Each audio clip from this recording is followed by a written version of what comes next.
For TraderInsight.com, I'm Adrian Manns, and it's time for your daily dose of the doctor. So first, let me begin by saying special thanks to everybody who turned out last night in Hayward, California for the E-Signal event. It was a pleasure meeting all my new friends, and what I am delivering here is exactly what I promised you yesterday, a video of two of those opening gap setups that we saw in the lesson that we did last night.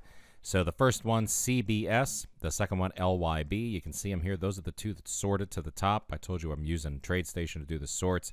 You can use just about any piece of software that'll do this kind of scanning and find these live in real time.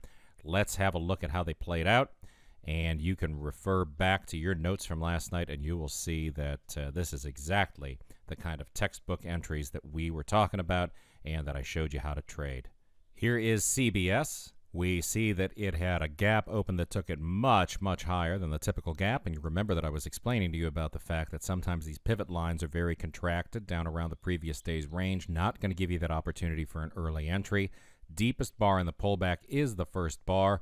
So you have a 62.49 entry on this one.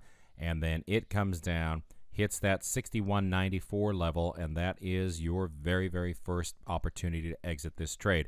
You book 50 cents a share. You did it all in the first 10 minutes of trading. And as far as I'm concerned, I'm happy with it, and I don't care that it made this move down to $61.23. What I'm concerned with is that I managed to book the profit right here at that $61.94 line. When it wiggled back up again, 2-3 cents above that, my trailing stop took me out. So no worries. The important thing is I planned the trade, and I traded the plan.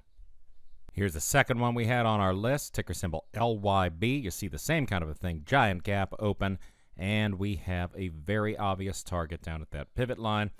First bar closes low, second bar closes up a little bit, comes down, trades through the low of that bar, gives us a 103.89 target after a 104.60 entry. That's 71 cents per share. 1,000 shares, you just made $710. Somebody last night asked about, well, what if you're just trading this with 500 shares? That's $355 in your pocket. If you're trading these in a smaller account, if you're using one of the offshore vendors who allow you to do PDT trading without having a PDT balance, then we also went through that scenario last night. You know that it is possible to do it that way. It's not hard at all. Rick Kipp can hook you up with those guys and get you right in front of that opportunity. So if you have any questions about this stuff or anything that we talked about last night, shoot me a question, adrian@traderinsight.com. This is the best trader education anywhere, only from Trader Insight.